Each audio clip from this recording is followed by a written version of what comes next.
The Mueller report coming soon, according to the Attorney General. I'm Robert Costa. Welcome to Washington Week. Total exoneration. The collusion delusion is over. President Trump claims vindication as the Attorney General prepares to release a redacted version of the Mueller report. Plus, the president revives the healthcare debate, alarming some Republicans and uniting Democrats. The president wants to go back to repeal and replace again. Make our day. Next. This is Washington Week. Once again, from Washington, moderator Robert Costa. Good evening. Attorney General William Barr says he will deliver a version of the Mueller report to Congress by mid-April, if not sooner. In a letter, Barr said that the Justice Department is reviewing the nearly 400-page document and considering redactions such as grand jury materials, information about sources, and any information that could, quote, unduly infringe on the personal privacy and reputational interests of third parties. What does that mean? Well, it's pretty unclear at this moment, but Barr is prepared to testify publicly in early May. And in his response to Barr, House Judiciary Committee Chairman Jerry Nadler wrote, quote, Congress requires the full and complete Mueller report without redactions as well as access to the underlying evidence by April 2nd. And that deadline still stands. Joining me tonight, Peter Baker, Chief White House Correspondent for the New York Times.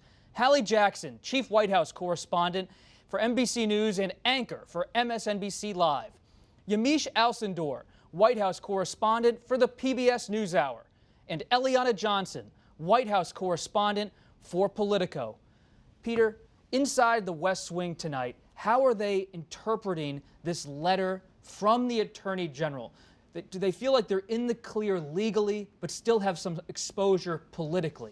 Well, there's definite political exposure because we don't know what's in this 400-page now we learn report. All we know are two sentences, basically, or fragments of two sentences that Bill Barr has quoted previously, which is that he did not establish a criminal conspiracy with Russia and that he did not charge that the president committed a crime of obstruction, even though he's not exonerating him. We don't know anything else. And so, obviously, the rest of this report is going to have things in it that the president's not going to like. What he's trying to do before then is set the table, is cement in the impression that he's completely cleared, he's completely exonerated. It's almost as if he was on Law and Order and he's saying, look, they got the wrong guy. And the DNA test came back and it ain't me. Okay? That's not what we're seeing here. What we see here is Bob Mueller saying, I don't have enough to charge a crime, but we'll see what else he found.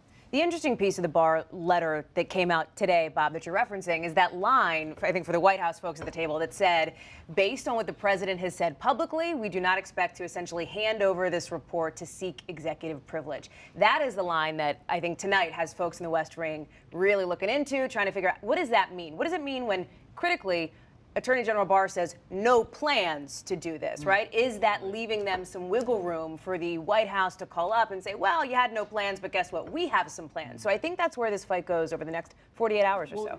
Yamiche, based on that point, you talk to Rudy Giuliani, the president's lawyer, often, and you know Emmett Flood is inside of the White House thinking about those executive privilege questions. Is the White House prepared at some level to start raising questions about privilege? I think that the political exposure is a real big issue here. I think that the president today said that he has confidence in Attorney General William Barr and that he has nothing to hide, quote unquote, that's the president's specific words. So in some ways, the president, at least publicly, is saying, do whatever you need to. I already feel cleared. And I think the fact that William Barr had that letter now last weekend that said, I and the Deputy Attorney General looked at this evidence and said, we don't think the president obstructed justice. So I think William Barr is in some ways giving the president cover and has given him something to feel good about because he's really coming out and saying the president should be all clear on this. But I think I go back to that idea of James Comey and that press conference that he did about Hillary Clinton's emails and the fact that he said she's clear criminally, but she acted negligently. This is not the way that someone should act. I think that now that we know it's over 400 pages, Robert Mueller could say you should not return phone calls of Russian officials if they offer dirt on your campaign official or your campaign opponent, as President Trump did. That's such a smart point. And you think about Barr, he's also trying to protect his own reputation, Eliana. Inside this letter, he's saying My summary, well, I wouldn't use that word summary, he writes. I would use the phrase principal conclusions. He's saying this talk of him summarizing everything is not entirely accurate. Yeah, I think there are a couple things people have to remember about Barr. The most important one is that he didn't want this job as Attorney General. He was really pressed to take it, and he did it out of a sense of duty, not duty to President Donald Trump, but duty to his country. So the Trump administration came to him, and I think he doesn't particularly care about getting on the wrong side of Donald Trump, as, say, his predecessor, Attorney General Jeff Sessions did. But Barr, I think, probably does care about his reputation in the Washington legal community. The one thing in today's letter that I thought was interesting is Barr laid out the kinds of information he's going to be redacting from the report. Democrats are sure to seize on those redactions. One of them was information that could cause reputational harm to somebody. And I'll be curious if, so reputational harm to somebody who is not charged with a crime. Well, we know Trump isn't going to be charged with a crime. So will there be information redacted that may have caused reputational harm to the president who behaved improperly but may have not behaved criminally? Let's go over the details for a second, because in that letter, as you mentioned, Eliana, Barr, the Attorney General, laid out a timeline for the release of the report, and he explained that although the president would have the right to assert privilege over certain parts of the report, there are no plans to submit the report to the White House for a privilege review. And that comes to your point that maybe the Attorney General is going to operate beyond the White House here, is not going to check the box with the president. I almost see it as him throwing the ball in the White House's court to a degree, saying, hey, I have no plans to submit this to you before I submit this publicly or to Congress, to whatever degree it's going to be redacted or not, in just maybe a few weeks here, mid-April, which, as has been noted, Democrats on Capitol Hill are not happy with that at all. They want to see Attorney General Bill Barr. He, by the way, says, I'll come and talk to you in early May. I'll sit down and testify in front of the Senate Judiciary Committee, House Judiciary Committee. What I'm curious about is, what about Robert Mueller? I've spoken with several members of Congress this week on the Democratic side who say, yeah, the threat of subpoena is entirely possible because they want to hear from Robert Mueller. And there's also a big picture question here, Peter. And you had such a sharp article this week. You reported that the lasting legacy of this Mueller probe could be, quote, that the president has successfully thrown out unwritten rules that had bound other chief executives, and that the president had effectively expanded presidential power in a dramatic way. So even before we've seen this full report, you're concluding as a reporter that it's pretty significant what the Attorney General has done. Well, if the conclusion is that the president did not obstruct justice, or at least even if we don't exonerate him, as Robert Mueller said in the Barr letter, if they conclude that there was no obstruction of justice, then we know then the next president can get away with firing an FBI director, can dangle pardons, can fire his Attorney General with explicit motivation of this investigation in mind. And it's setting a precedent. And after Watergate, we sort of established certain understandings of things, that we were not going to interfere with the law enforcement system when it was investigating a president. We set up an independent counsel law, in fact, that now expired. But now, I think if this is the outcome of this, if at the end of the day there is no political consequence or legal consequence for a president's actions, then the next one's going to say, well, then I can do the same thing. And there's political fallout everywhere. California's Adam Schiff, the chairman of the House Intelligence Committee, summed up the view of many Democrats who say the Trump campaign did step out of bounds.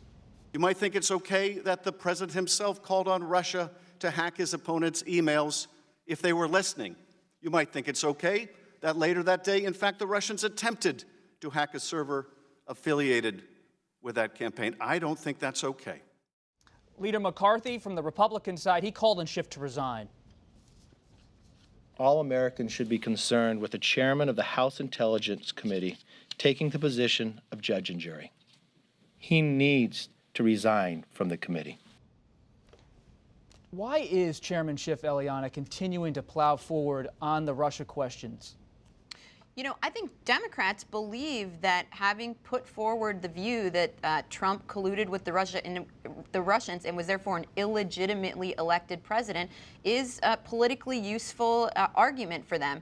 But you see the president really in a campaign rally in Michigan last night turning that around on them and really using it as a political brickbat. And I think you're going to hear more and more Democrats try to get Schiff to pull back from that a little bit because of what's laid out on the report. And you have to remember that Robert Mueller was put forward. I mean, you had people buying votives with his image on it and putting him forward sort of as the paragon of propriety. So given that he's concluded that this campaign didn't collude with Russia, I think there's going to be a bit more unease about Democrats continuing to make that argument. And the president wielding that conclusion over the head, beating his opponents over the head with it. What's Speaker Pelosi's strategy, Yamiche, on Capitol Hill as she deals with these Democratic feelings about how the Attorney General is handling everything? I think Speaker Pelosi is dealing with a caucus and, frankly, a base that had a collective gasp when they heard of Robert Mueller's findings, or at least the summary, or the principal collusions, as Attorney General Barr wants to call it. Because I think that there are a lot of people who saw all the things that President Trump was doing and saying and said to themselves, is this possible that you can do all of these things without any of them being criminal? Is it okay heading into 2020 for candidates to be talking to Russia? Is it okay for a president to dictate a statement and say it came from my son and then turn around and say, actually, no, that's not what happened. The meeting wasn't about adoption. It was actually about getting dirt on Hillary Clinton. I think there's a lot of behavior that the Democrats saw, and we're looking at it and saying, we think that some of this there has to be something wrong with some of this. And now Speaker Pelosi is in some ways having to shepherd her caucus away from that idea and say, look, we need to focus on health care. We need to focus on 2020. But it's a fine line because there are a lot of people who are still mad. I do think it's worth noting that I think part of where Speaker Pelosi and others are coming from is they're looking at what people are talking about, human beings out in the world who don't live inside the Beltway bubble. And it is simply not, when you're on the campaign trail, it's not Russia. And it's not some of these issues that Democrats are getting questions about when they're out at these town halls, when they're talking with voters. And I think that the speaker may be keying in on some of that, because while there is a lot of discussion in certain Democratic circles about this idea of what did the president do, and questions that are very serious about his judgment and about his behavior and how that reflects on the office, there is, I think, a desire to get to some of the issues like healthcare, as you point out. But on that point, Peter, when you think about the obstruction front here, we may learn a lot in this report about the president's conduct, things that have not been reported. Right. But we won't necessarily know his intent. Was it corrupt intent? Right. Because he never sat for an interview with Robert Mueller. So if you're a Democratic leader, knowing it's hard to prove that intent, do you still pursue an obstruction case on the impeachment front? Well, I mean, there's intent. That's one issue. The other issue Bill Barr raised in his letter is if there's no underlying crime, doesn't mean you can't be charged with obstruction of justice, but it's harder, right? If you haven't actually something to obstruct, then why should you go after it? It has happened. Scooter Libby was convicted of obstruction in a case that didn't have an underlying crime. Arguably, President Clinton was impeached for obstruction of justice for lying about something that wasn't an underlying crime. But I think on the terms of impeachment right now, Hallie's point is exactly right. It's just the air is out of the balloon here, and and Nancy Pelosi knows that there are not 20 Republicans in the Senate who are likely or even conceivable at this particular moment anyway to vote for conviction. If you're not going to have conviction, what's the point of going down that road? It could backlash. I think that's exactly right, because what would President Trump do with that? He would take, even if the House did vote to impeach him, he would take an exoneration from the Senate and say, I win. See, Exactly. innocent. Exactly. And I think Pelosi can see where that train is headed, and she doesn't want to put her foot on the gas. This brings up why the Democrats this week and the Republicans are turning to health care. So let's turn to that ourselves, because President Trump surprised his own party this week when he announced that the Justice Department would once again try to strike down President Obama's health care law. The president insisted the move would help people, but many Republicans were unhappy with the decision. And remember this, because it's very important. And I'm speaking now for the Republican Party. We will always protect patients with pre-existing conditions. Always. Always. I'm very disappointed and vehemently opposed to the administration seeking to invalidate the entire Affordable Care Act. Eliana, we have in your reporting this week some really good insights into why the administration chose to go in this direction, to suddenly turn to health care. Acting Chief of Staff Mick Mulvaney, a conservative hardliner, now at the president's side. Why was he encouraging the president to do this? Yeah, acting Chief of Staff Mick Mulvaney, he was a founder of the Tea Party caucus in Congress when he was a member of Congress from South Carolina. He's been able to bring in some allies, and Mulvaney, along with those allies, head of the Domestic Policy Council, Joe Grogan, and others, and they told the president, you made a campaign promise to repeal Obamacare, and you have not delivered on it. You've got 2 more years, and you should fulfill that campaign promise. The problem is that Republicans don't have a plan with which to replace Obamacare. And so those in the administration, including Attorney General Bill Barr and Health and Human Services Secretary Alex Azar, White House counsel Pat Cipollone, they were pressing the president not to do this because they said, you can push to repeal Obamacare, but you've been there, done that back in 2017, first year of the administration, where Republicans simply could not unify behind an alternative health care plan. And the president's move really landed with a thud on Capitol Hill. You heard the president say in that clip that you played that he wants to protect people with pre-existing conditions. Okay, how? That's the question, and based on my reporting inside the White House, there is an acknowledgement from the sources I talked to. They don't have an answer to that question. So then why are they doing this? Because the president sees this as a political winner, despite the fact that Democrats proved for them it was actually more politically advantageous in the midterms. To Eliana's point in her great reporting, we also understand that Vice President Pence had some questions about not the actual policy, which he supports, but about the political ramifications and exactly what you're talking about with these Republicans coming out and going, what are we supposed to do? We're now backed in a corner with no way forward. Yeah, I would say it's very telling that the president himself said to Republicans on Capitol Hill, come up with a plan. I'd like you guys to come up with a plan. That is not usually how it works. It's usually left to domestic policy aides inside the White House to come up with a plan and then get Republicans on Capitol Hill on board with the plan that they've written. And Democrats on the campaign trail for 2020, they want to talk about kitchen table issues. They're not talking about the Russia probe. The Republicans are in such a bad political position on health care precisely because of the president. Today, or this week, Hallie and I were on the lawn screaming questions at the president.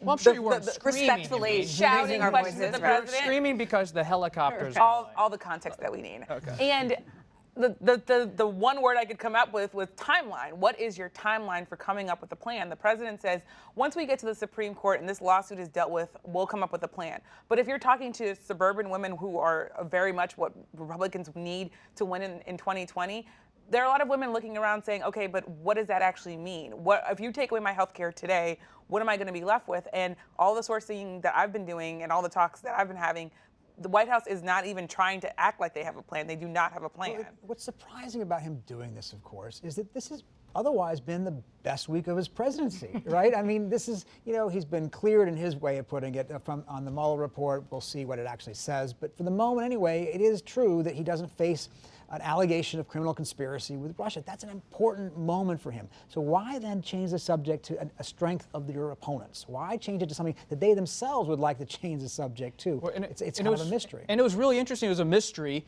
to Leader McConnell in the Senate, to Minority Leader Kevin McCarthy, who reportedly privately urged the president to not pursue this initiative. They had to, it's our understanding from our team that covers the Justice Department, there was a deadline, so something had to be done. There was an action that needed to be taken. But this was the moment that acting Chief of Staff Mulvaney and others decided to pitch, in the words of one person, pitch the president on this idea and try to get him to do it. To Peter's point, remember Sunday and Monday, which feels like 100 years ago, the Attorney General's letter came out. Michael Avenatti, his biggest nemesis, his chief antagonist, ended up charged criminally. He had one of his closest allies, Benjamin Netanyahu, over to the White House to spend some time with them.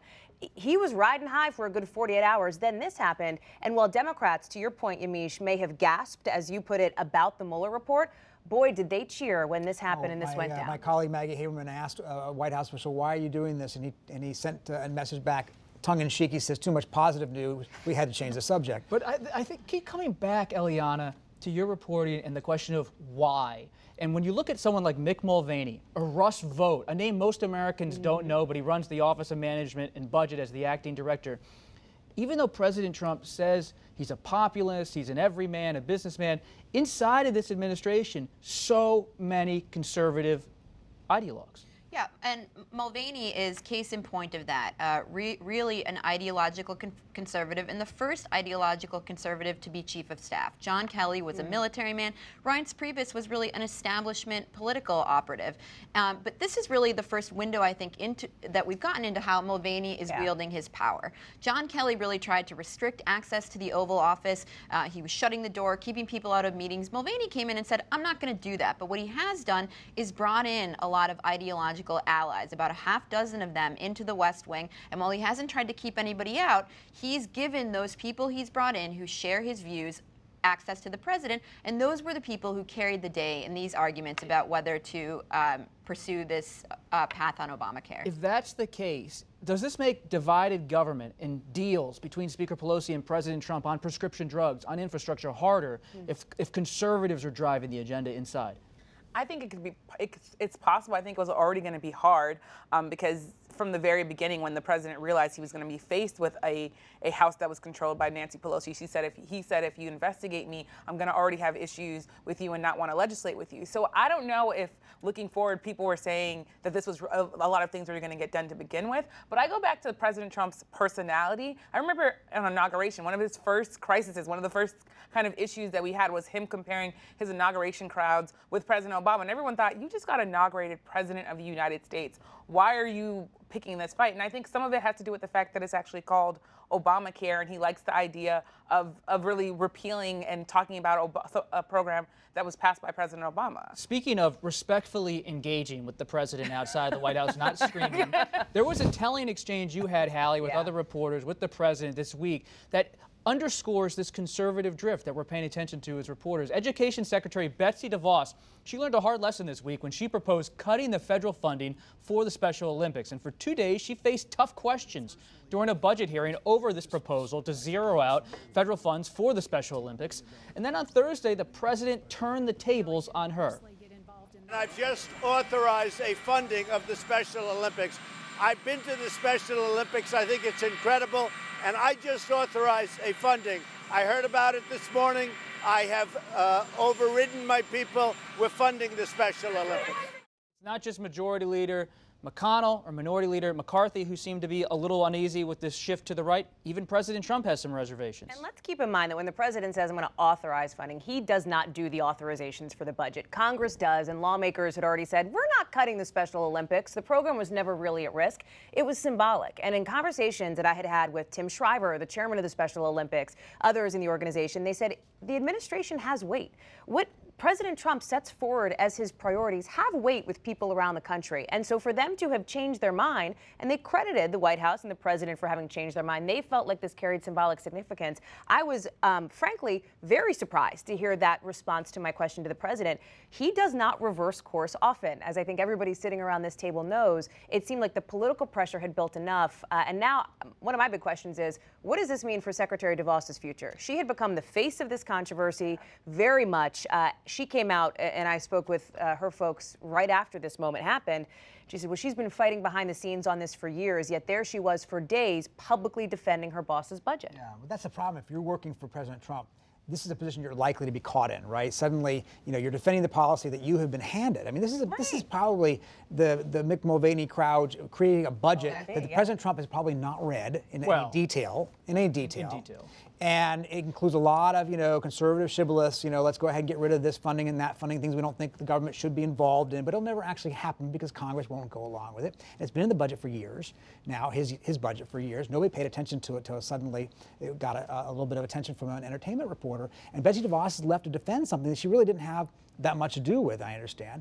And then suddenly the president cuts the legs out from under her after she has gamely gone forward and given his line. And she was out there by herself saying, you know what, we like this program, we understand this program, but at the end of the day, this can be done through philanthropic endeavors. And in some ways, Betsy DeVos, when she got that job, people were very worried with the idea that she was going to have the private sector starting to fund all sorts of things that the federal government usually takes usually takes the lead on. But I think that this is, as Hallie said, I think now maybe we're a little bit on DeVos watch in that the president let her kind of be the face of this, and then when he felt like it was advantageous to him, he reversed course. But I don't know what that means for Betsy DeVos. As Congressman Mark Pocan said, who was involved in that first fire exchange, the one that went viral, he said, has anybody checked on Betsy DeVos to see if she's still under the bus that the president just threw her under? You're right. The president does not like when his cabinet officials attract negative PR, particularly in televised exchanges.